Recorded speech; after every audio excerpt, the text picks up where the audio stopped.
Welcome to the Dark Mysteries podcast, where we tell dark and mysterious stories. If you like the dark and mysterious, hit that like and subscribe button to help support the channel. Today we're diving into a really unsettling case, one that still has so many unanswered questions. It's the disappearance of Jennifer Kesse from Orlando, Florida, back in January 2006. Yeah, it's a baffling one. We've looked through the reports, the articles, and what's striking is how abruptly this young woman's life just stopped, or at least all trace of it did. Exactly. She was 24, a finance manager.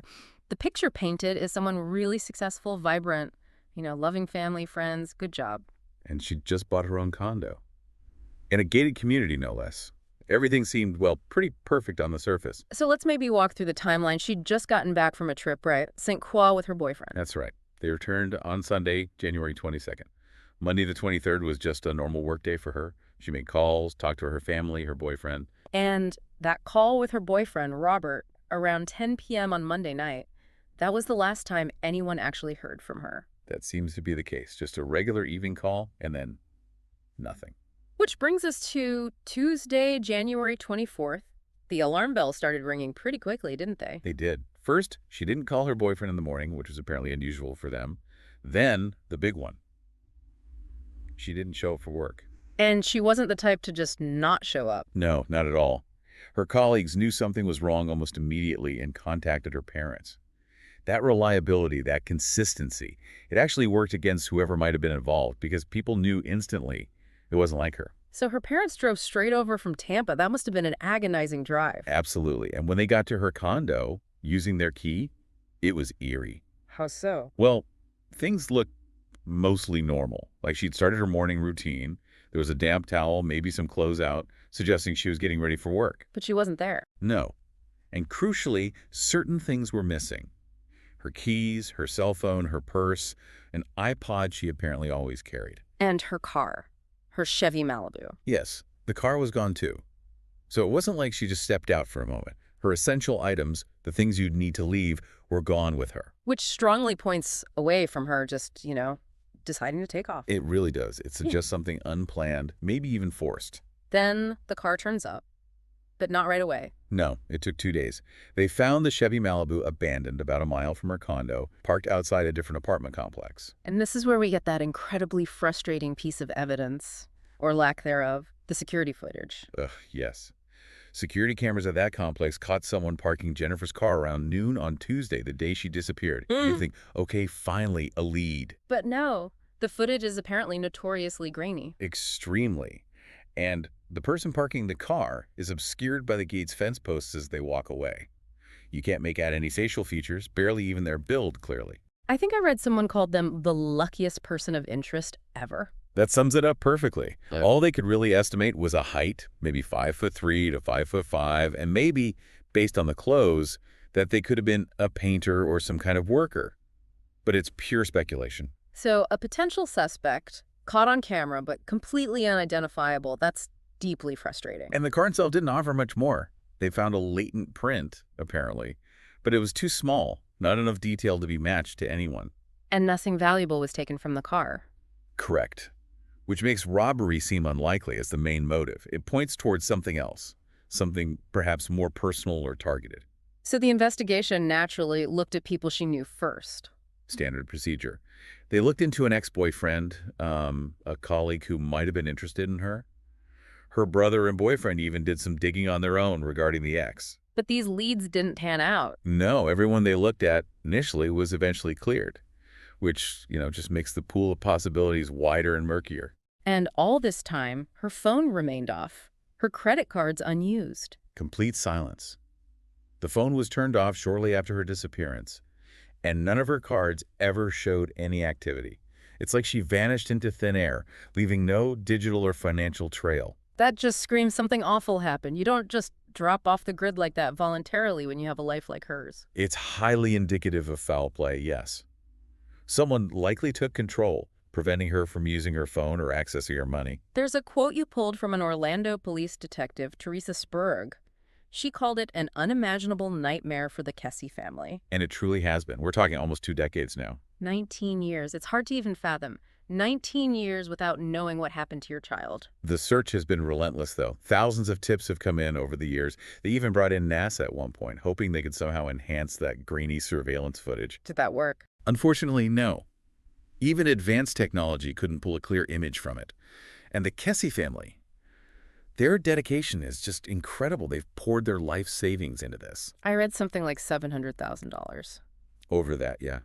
Their own money, funding private investigators, keeping the search alive. It's extraordinary. There's a persistent theory, isn't there, about construction workers? Yes, that's come up repeatedly. There was construction renovations happening at her condo complex right around the time she disappeared. And some of the workers were living on site. Apparently so, in vacant units. And sources say Jennifer had mentioned feeling uncomfortable, maybe being watched or catcalled by some of them. That's unsettling on its own, but wasn't there something else about Pease? Yes, a very disturbing detail.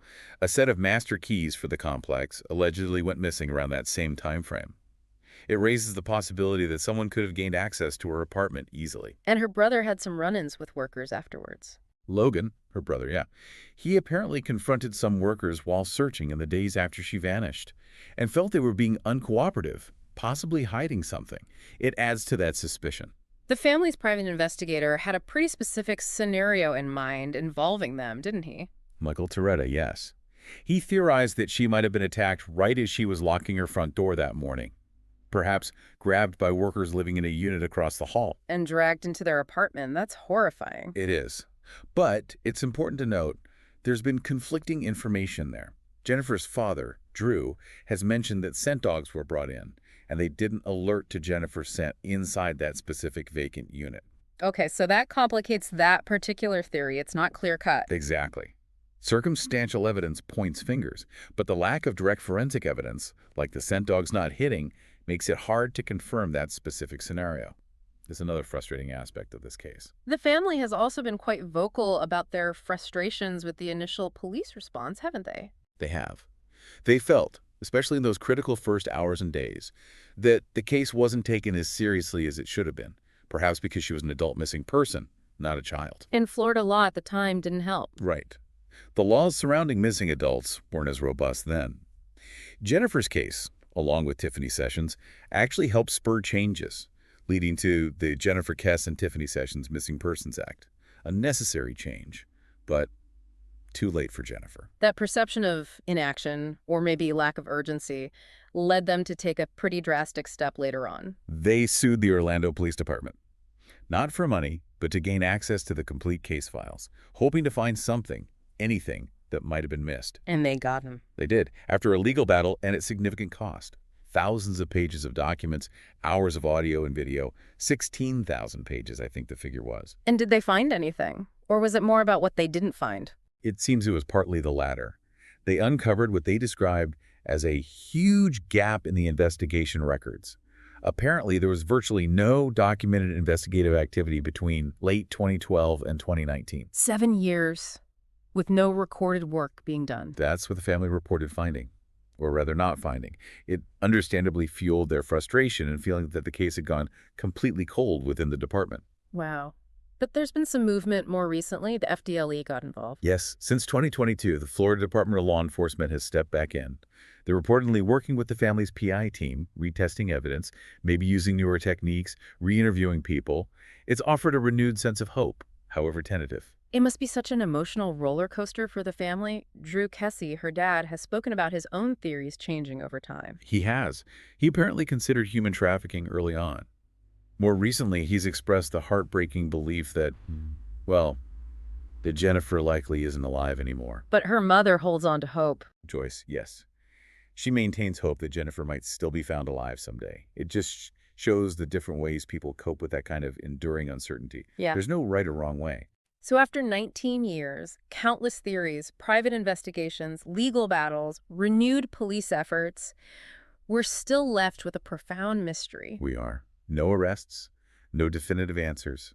That grainy image of someone parking her car remains the most tangible clue, yet it tells us almost nothing concrete. It's just an incredibly sad and frustrating story with no ending in sight yet. A true dark mystery, in every sense. We'd love to hear your thoughts and theories on this case. Let us know in the comments. We discuss new stories every Monday, so please hit that like and subscribe button if you haven't already. It really helps support the channel. Also, feel free to suggest stories you think we should cover in the future. Thanks for tuning in, and we'll see you next time on the Dark Mysteries Podcast.